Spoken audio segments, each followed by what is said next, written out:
This is the websites.ca podcast, where we help Canadian small businesses build and maintain an effective website and online presence.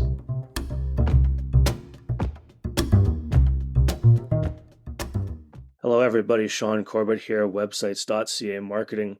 What I'd like to attempt in this episode is to demystify the marketing process a little bit for you. So we're going to try to focus on how to find a clear and effective messaging for all your advertising, no matter what form it takes on. And a lot of you who are listening have probably heard formulas for headlines, maybe read tactics and tricks to persuade people. Oftentimes, when companies sit down to make an advertisement, they'll just make increasingly bolder claims in their marketing. And I'd really just like to show you a better way of doing things. So, to that end, I brought in my friend Craig Bond. He's a senior product marketing manager for a major software company.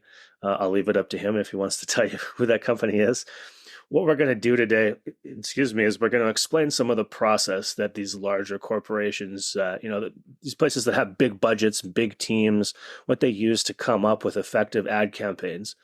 And we want to give you 3 different approaches that you can use in your own business. And like I said at the start, that could even be for signage, for flyers, for emails, whatever you like. So, Craig, thanks for being here today. Hey, thanks for having me, Sean. It's really nice to be here.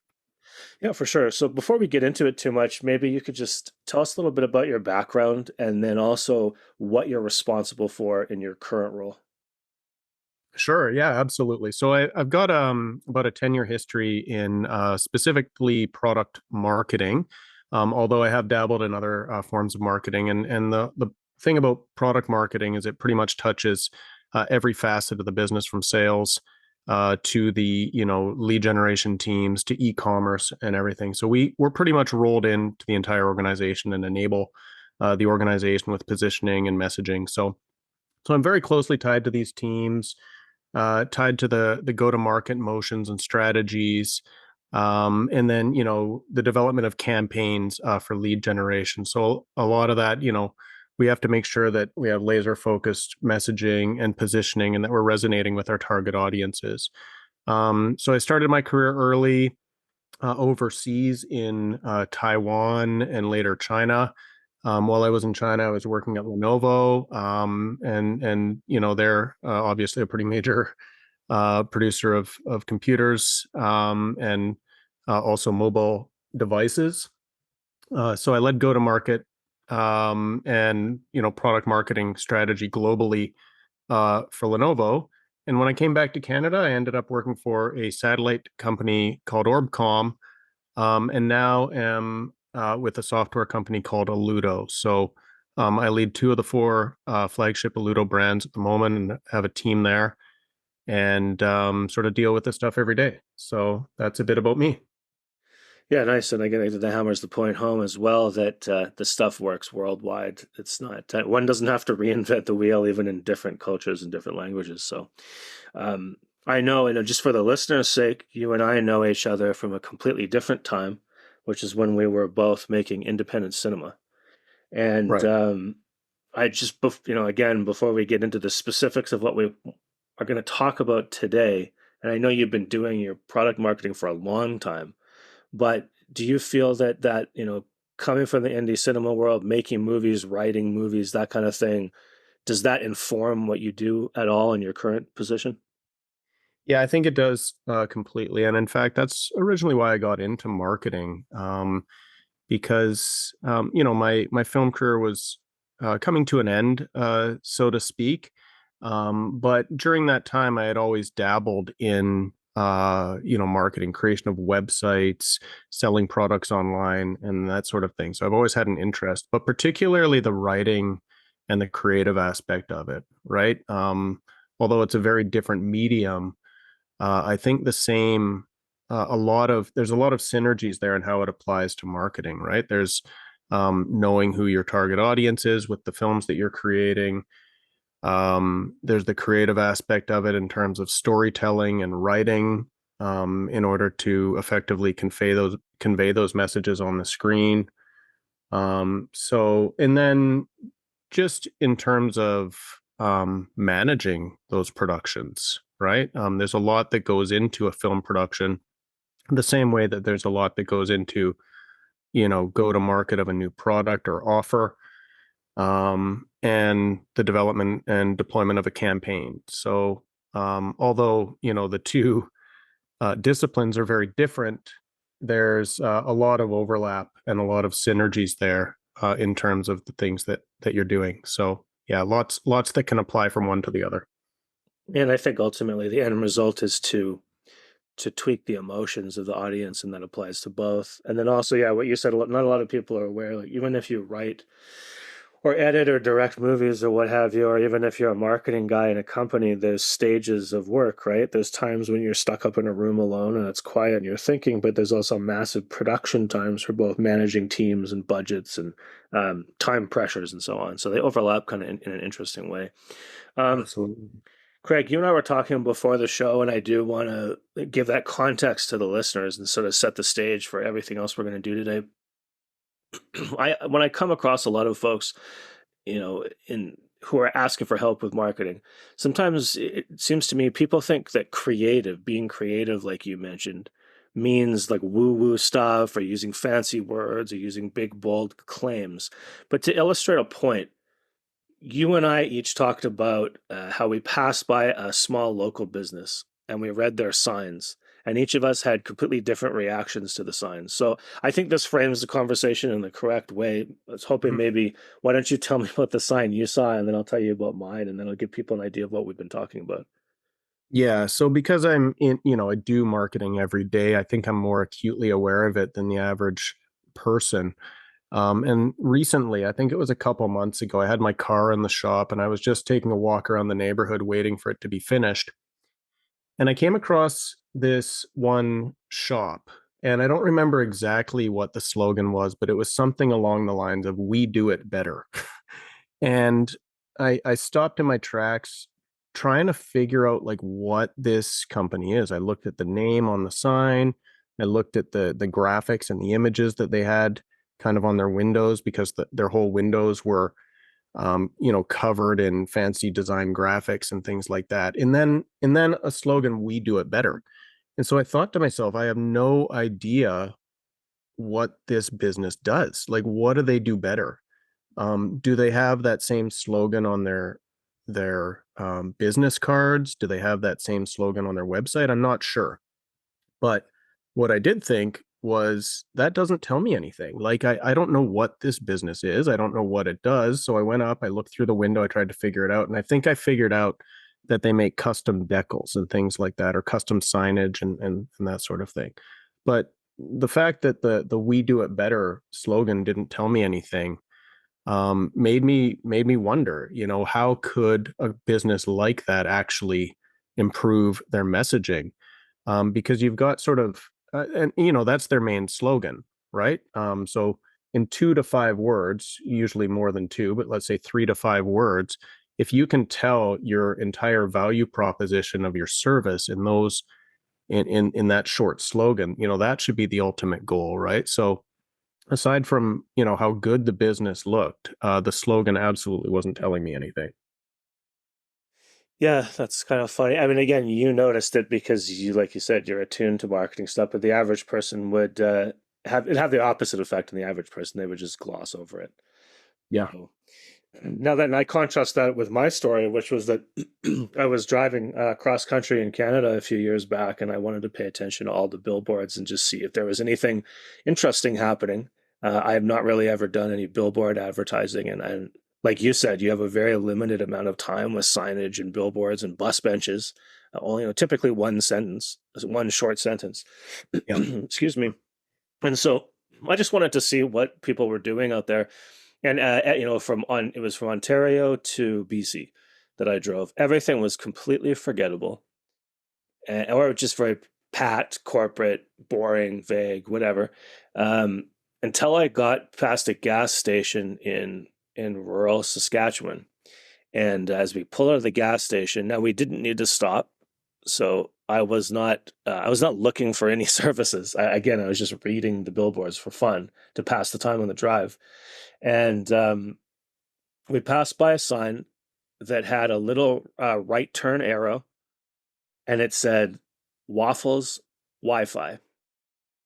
And I thought there could be no more perfect signage on the entire drive. And for the rest of the drive, I tried to think of ways I could improve on that sign, and I couldn't think of any. And so you and I were talking, right? In terms of writing, you got the alliteration, both words start with a W. Hmm. You have the waffles that the kids want in the car, and you have the Wi-Fi that the parents want in the car, and you've got a call to action in the form of an arrow telling people to turn into this local motel. Um, and so yeah, I think, and why I brought this up, why we're telling everybody this contrasting story is because when we talk about coming from a background of films, Craig, and you talk about being creative and coordinating all these teams and bringing a message to market, there's definitely aspects of creativity involved in that for sure. But some folks who are on the outside of that get lost and think, well, I'm not a writer, I'm not a creative person, I can't come up with ads. Well, the truth of the matter is that waffles and Wi-Fi was about as good as you could do. There's no way you could Yeah. improve upon that for that moment in that place to get me to take an action. So I think that frames the conversation. So moving forward here, let's give people some actionable stuff. I'd like to talk about what I kind of call the is three different approaches that someone can use to come up with a marketing message. And the kind of classic one that people tell you is the wrong way to do it. It's not the most effective way in most cases, but I still think it can be effective. Is talking about features.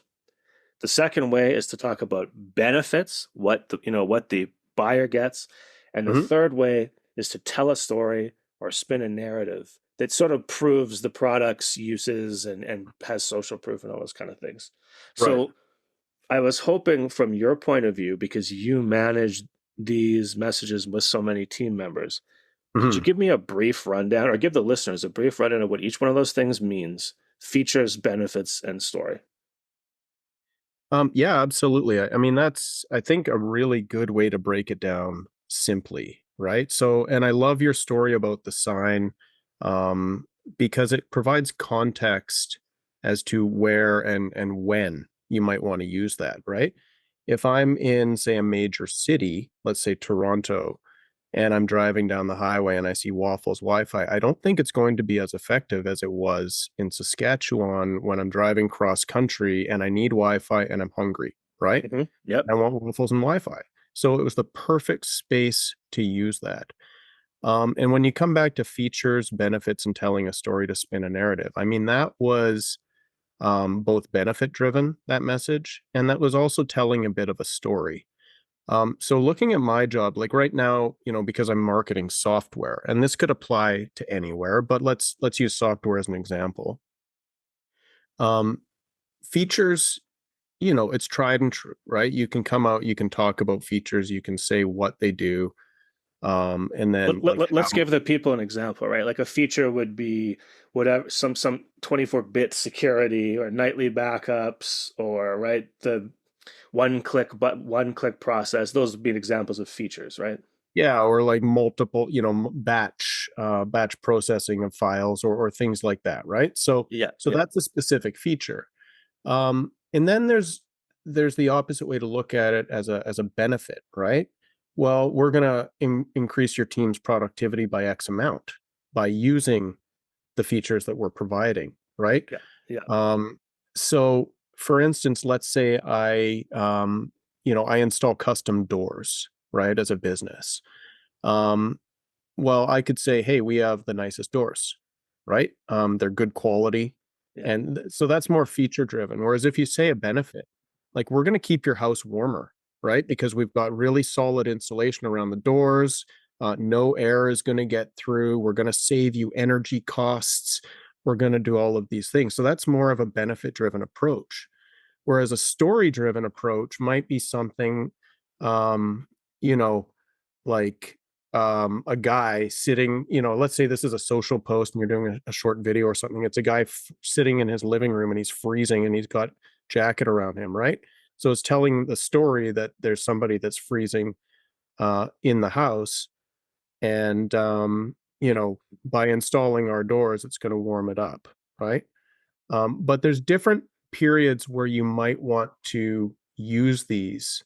So neither is better than the other, but I think it's about the time when you might apply these to different situations.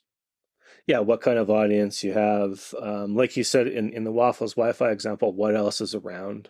So if you're the only, Russian tea shop in the whole area, I Hmm. don't think you have to get, and there's no other tea stores or coffee stores or whatever. I don't think that you have to get super fancy. You can just tell people the one unique thing that you do based on a feature. And again, to clarify for the audience, right, it's like features is like what it does, and a benefit is what you get. And a story is less focused on you and less focused on the product. So a good example, I think, or like the best example of storytelling that not a lot of small businesses can use is the celebrity endorsement, right? Hmm. I was so and so celebrity. I don't know, we're in Canada, so let's pick something goofy. Here's a story about Justin Bieber's new mansion, and everything was new and beautiful and amazing. And then he noticed that, yeah, there was a draft and there were bugs coming in every day, and he had whatever. And then he fixed the door, and yeah, everything was nice, and his wife wasn't sick anymore, blah blah blah. So obviously you can't necessarily do that with your marketing if you don't have a celebrity endorsement, but you can come up with that. That's sort of where the creativity comes in. And a lot of people might consider that, well, I could say they might consider it lying, right? Like you might sit down and you might come up with a story that didn't necessarily happen, but it illustrates what the product does for people. And it does it in a way without making a claim. I think that's the biggest thing I keep coming back to in our conversation is like, as much as possible, you don't want to make too many claims, at least until you've proven your concept out to people, that they're very aware of what you're doing and that you have some credibility, right? So Hmm. if I go, like you said at the start, oh, it's the best material. Well, first of all, what the heck does that even mean? Like, best is such a crazy claim to make because I might Yeah. want pine and you might want oak and someone else might want steel. So, best for what? In that case, and again, like, people say don't do features based marketing because it's not focused on the reader. That's mostly true, like you and I have talked about. Hmm. But there's a big difference between saying the best door and 100% solid blah, blah, blah material door, right? One's believable. If you can show a picture and prove the thing, that's a believable feature. Best is not a believable feature. So that's the distinction there. And I think honestly, I'm a little nervous because we come from that creative world. I'm much more fascinated with, can I pick an effective message for that product or service and for that audience that is as meat and potatoes, as simple and straightforward as possible. And that comes back to the whole point of our talk today, right? Is making things clear. A clear message could be creative and impactful and emotional. Yeah. A clear message could be very simple language that just tells you what you get. But what it must not do is, in your decal example, it must not leave you wondering what the hell is this? What do I get? What's going on? No, I absolutely agree. And back to your claim about credibility, where you're saying it's the best material. So, for instance, let's say you're a maker of custom furniture, right? There's two very different messages that you could tell. You could say the number one maker of custom furniture, in the Vancouver area, right? And but what does the number one maker mean, right? And how do you back up that claim versus having a benefit like because if you're speaking to your target audience, if you're getting custom furniture, it's obviously going to be people who are well off that can afford the custom furniture. So you know leading with a benefit driven statement like make your living space yours, right? um Customize it your way, versus the number one maker of custom furniture in the area, right? So that is really making it about you, about the business, about the company, Yeah. versus spinning that to the benefit of this is what our customers get.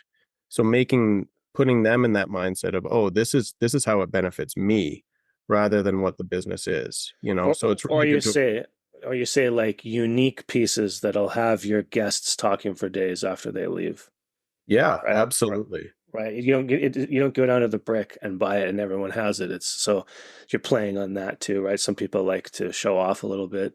So yeah, it really is about, but that's a very unique message because you and I don't care about that.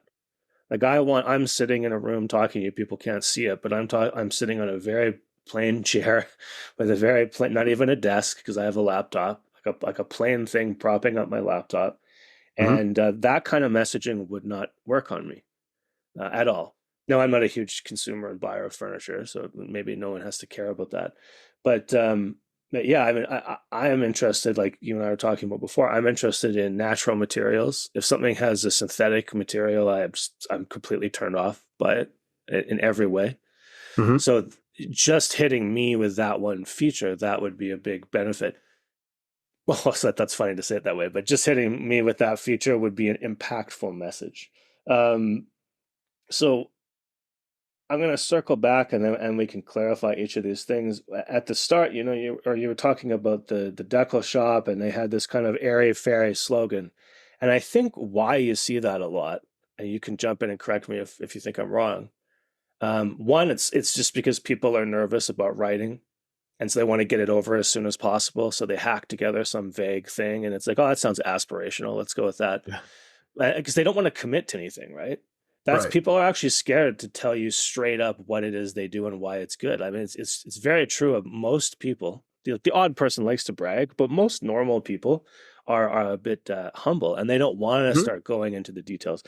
But the Right. other thing is something you and I talk about all the time is people trying to mimic big corporate advertising, like a Coca-Cola or any kind of lifestyle brand, right? Nike, that kind of thing. Like Yeah. just do it. That is the dumbest slogan for anyone but Nike. And it only works if you have Michael Jordan wearing your shoes, dominating in basketball for years after years after years. And then you can say, just do it. Oh, okay. I get it. Hmm. But what folks aren't realizing is like the Deckle store in your example jumped right to that. Well, no one knows them. No one knows what they do. Maybe they have a reputation, but you certainly didn't know it, right? Yeah. They don't have any endorsements. They don't have whatever. They don't have big visibility or market penetration. Once you get that visibility and market penetration, you can go beyond storytelling, even to that aspirational stuff, because you're working on a different level, right? Hmm. And for Coke and Nike, to talk about drinking and wearing shoes, it's beneath them. It's not good for the brand, right? Because it Yeah. commodifies it. They're Right. trying to non-commodify their brand. So again, just for the listener's sake, let's kind of take people through. I would say it's increasing complexity. Hmm. There's features as the simplest, right? You just list what it does. Right. Benefits is a little bit harder because you have to think, okay, well, what's the outcome of what it does for the person who's getting it? And Yeah. then story, obviously the most creative because you have to spin a tale. That's often when you bring in guys like us who are used to doing narratives and setups and payoffs and all Hmm. this kind of thing. But like we're saying, it's not totally necessary to jump right to story right away if. So I'll give people an example for features, right? If you're the only local business that does a thing that's obviously on its surface unique, and people know what that uniqueness is right away, right? Like a Yeah. 100% cotton T-shirt, people know what that is. Um, when that's a feature.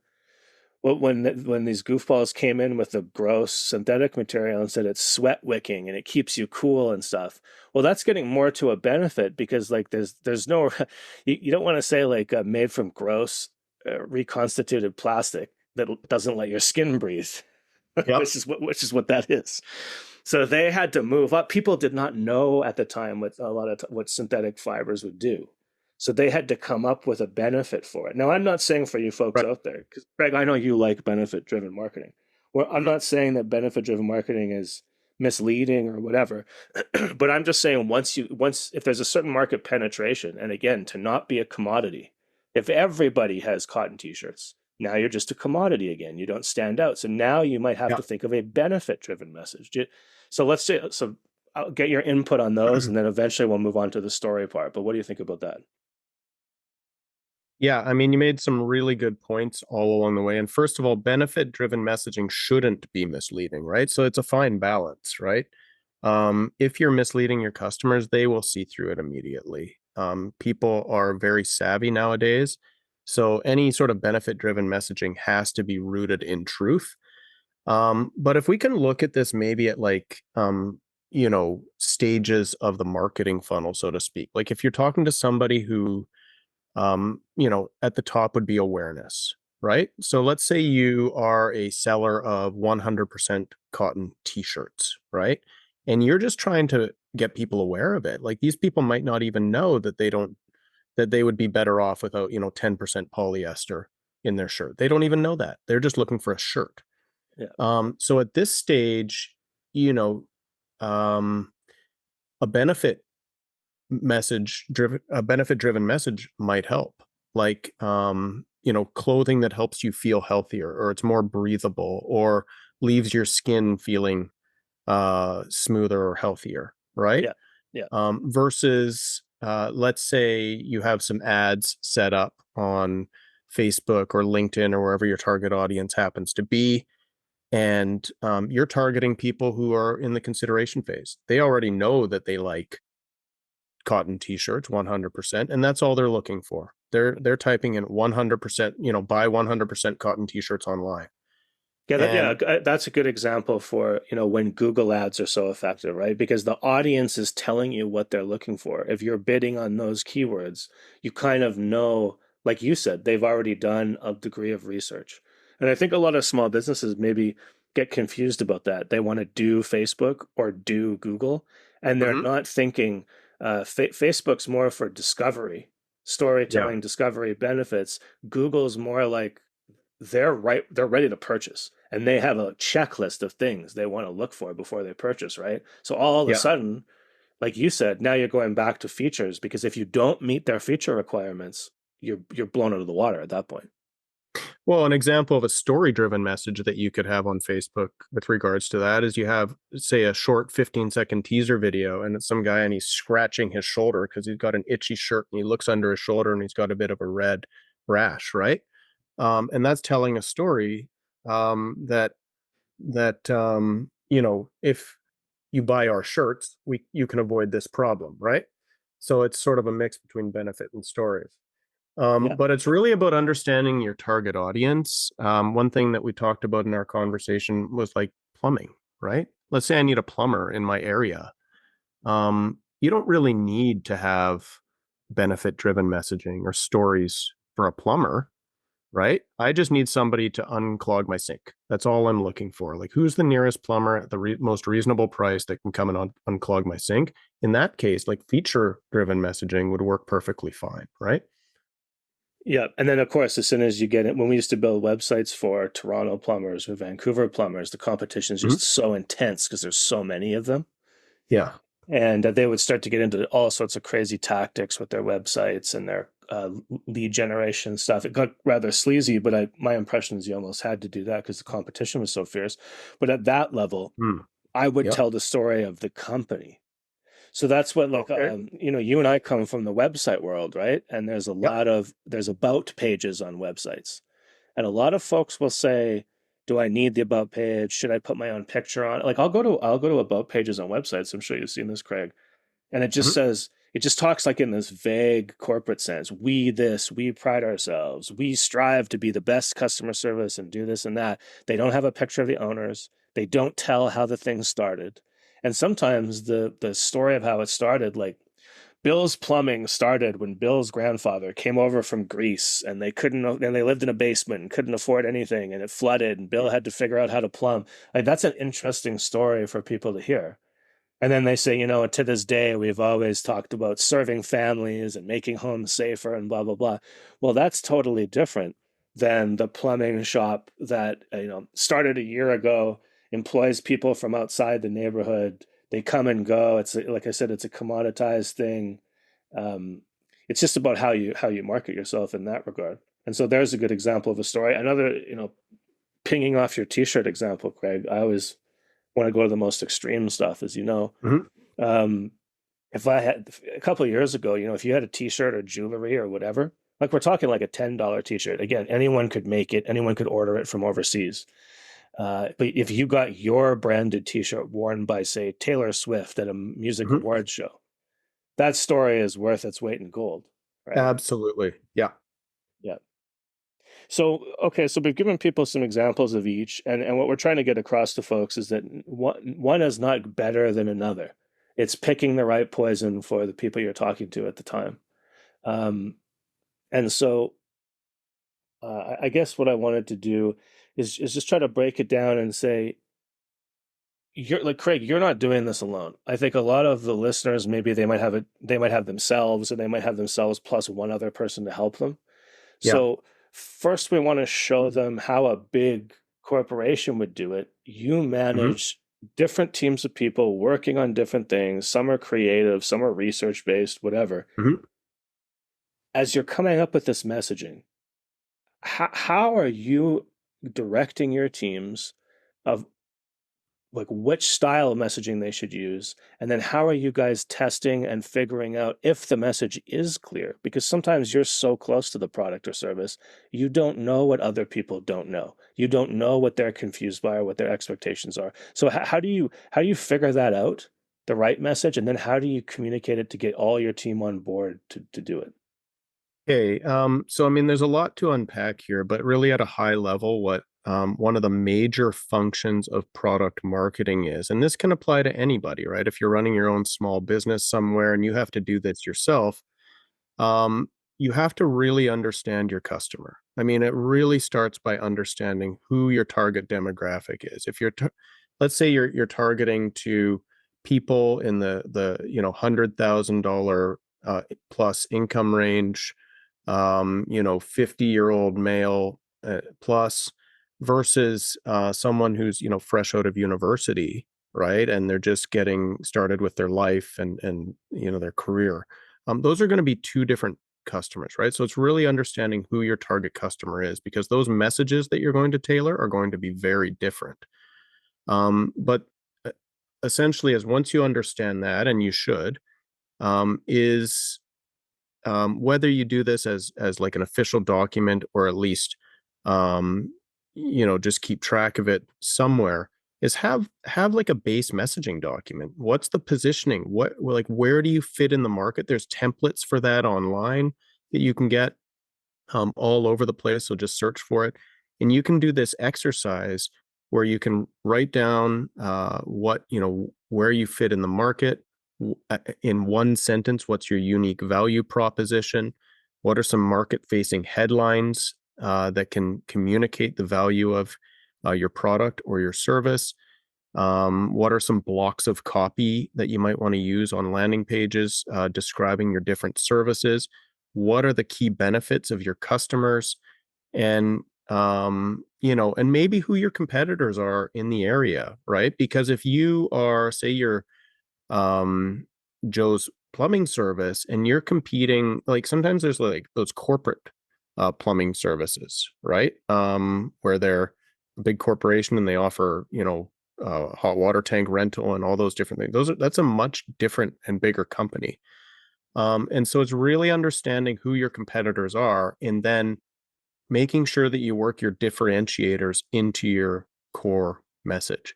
So that's what I do. Like I understand the products, our customers, our market landscape, and then how are we going to position ourselves in the market? And then I take that, once all that's crafted, then I communicate it out to the organization so that the sales team is trained, so that the lead generation teams are trained, so that the creative team is giving us the assets that we need, so that our e-commerce teams are trained, and that sort of thing. Now, if you're doing this yourself, that's going to be a lot to handle. But if you start with that foundational positioning and messaging and understanding what that is and the benefit that you're giving to your customers, then even if you're just doing some small ads like Google ads or Facebook ads, or business cards, or brochures and things like that, all of that can be informed by the foundational messaging doc that you create. So it can be expanded and worked, at any size organization, big or small. Yeah, that's interesting you say that because I think a lot of times people will find those downloads online or they'll read about something like that. And they just think, oh, like homework, that's a weird exercise, blah, blah, blah. But as you just explained, on a really high international level for selling software, which is a hyper competitive game, you guys don't skip that exercise. You have that document. And I'm sure that it's a living document, right? You keep bringing it up in Hmm. meetings and modifying it. And then Yeah. here's a little tip for those personality types that are contrarian like me. When I Hmm. do those exercises, I actually hate those exercises, to be honest Yeah. with you. I like to keep everything in my head. Right. But that's, I run a very small marketing agency where I work intimately with my clients who are also small. We don't have a team of 100 that I have to communicate stuff to. But Right. for contrarians like me, I like to also make a list of what we are not and Hmm. areas where we cannot compete. So for instance, I have a client. He has an incredibly engaging personality type. If you put him in front of a camera and you give him some very baseline guidance, and again, maybe it's easier for you and I, Craig, because we came from that directing filmmaking world. But I put Hmm. him in front of a camera with some basic guidance. He will ad lib stuff and knock it out of the park. He's very confident, good posture, good voice. He used to be on his debate club when he was younger. And he's confident also in his knowledge and his service, right? He really Yeah. does believe and know he has some of the best. It's high level commercial investing, and he understands risk management. He knows better than most of his peers. Right. However, what his peers do so much better than him is sell a dream, speak inspirationally, talk to people about their own egos and their dreams and stuff like that. Yep. And anytime he tries to do that, it just comes off as forced and fake and phony. And I always try to tell him, you can't compete in that arena. And Hmm. it bugs him obviously because he's a very sharp guy. He's like, well, I want to outcompete them on their strengths. So don't compete with them on their strengths. It's hard. Hmm. Like, play your game, show your strengths, and you're not going to sell everybody. You're going to sell the people who are a good fit for your service and business. And that's, I Right. think, you and I didn't talk about that today, and we will have to wrap this up pretty soon. But Hmm. the unspoken thing that we're talking about when we say make these lists, think about your audience, what stage of awareness are they at, people have to accept that they can't sell everyone. And if you try to fit a square peg in a round hole, meaning, like you have to feel like you have to trick or manipulate an audience that wouldn't normally buy from you, I will Hmm. tell you 100%, and I'm sure you can back this up, Craig. Even if you get the sale up front, those are the worst customers. They are the Yes. most hassle. They don't fit in with the ecosystem of the business. And frankly, they don't refer and they don't buy again. So you touch on a really important point because it was going to be something I brought up, although it's a slight departure from our conversation today. I was at a physiotherapist recently, and I remember, and then before that, I was at a chiropractor, so I was just having some neck work done. So, she was working with me, and she was the nicest lady, and I remember thinking, this is like a great physiotherapist office. Then we started talking somehow about Google reviews, right? And she goes, "Oh, I don't even know how to do that. Wouldn't even know how to do that. I've got like 3 Google reviews." But I'm thinking like this is a really good physiotherapist office. She's very professional. She knows what she's doing. The office is like modern and clean. The receptionist is fantastic. I would easily give this a 5-star review. So I suggested to her, I'm like, why don't you just ask each of your customers that comes in, like, hey, would you mind doing us a favor and leaving us a Google review if you've had a good experience? Yeah. And I think she took it to heart because I noticed, and the reason I had that idea is the chiropractor had done that to me. And what did I do? I went and left them a good review. Right. And so I suggested that to her. And I don't know, I'm pretty sure her review count has gone up since then. But the point is, it's all about having a good and healthy online presence in today's world and healthy reviews, because the opposite is also true. If you have the wrong type of customer, they're going to go and leave you a 1-star review, and 3 or 4 of those can destroy a small business. So you really have to nurture those customers and really try to build up your online presence in that regard. Craig, that's a really interesting way to look at things just to wrap up the conversation for everybody. If I could give folks one mind hack, I suppose, or one way to do this process to come up with clear messaging, it's to envision the end result of a satisfied customer who goes out and tells 10 other people about you, right? Leaves you that good review, Mm. appreciates the service, likes what you're doing for them, has a long-term relationship with you. that's what the messaging you're coming up with, even on those first touches for people who are totally unaware.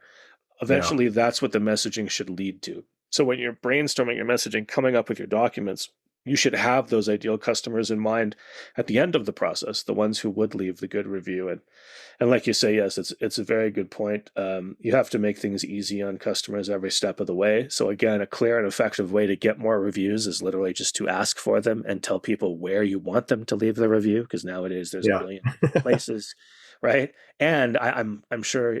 Would you say it was a chiro and a massage therapist? Physio, yeah. Yeah, chiro and physio.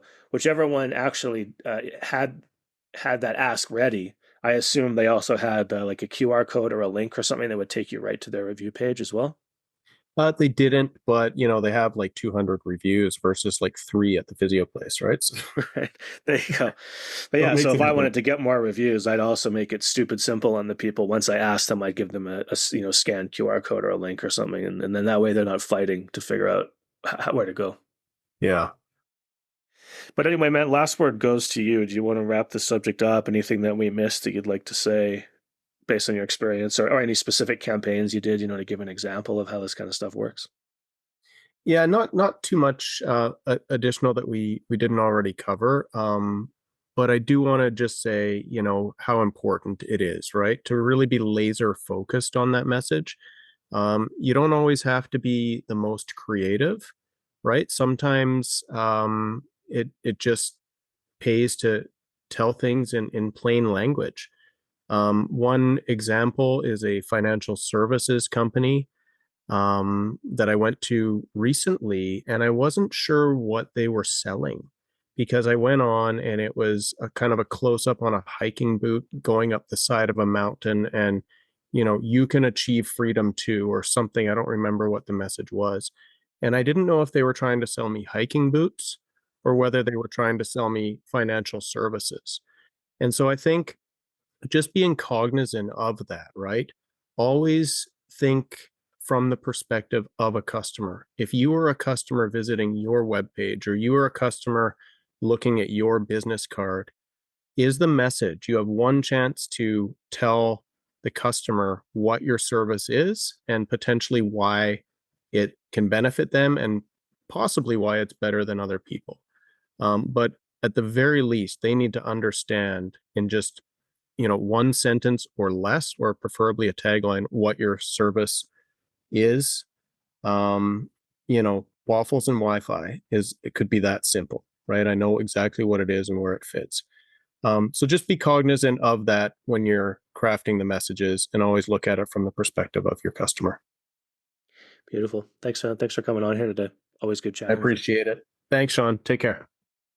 If you're not satisfied with your current website or the service you get from your provider, you can switch to websites.ca for free and get a great support team behind you. Just visit websites.ca or email Ryan directly at ryan@websites.ca. Thanks for listening, guys. Catch you next time.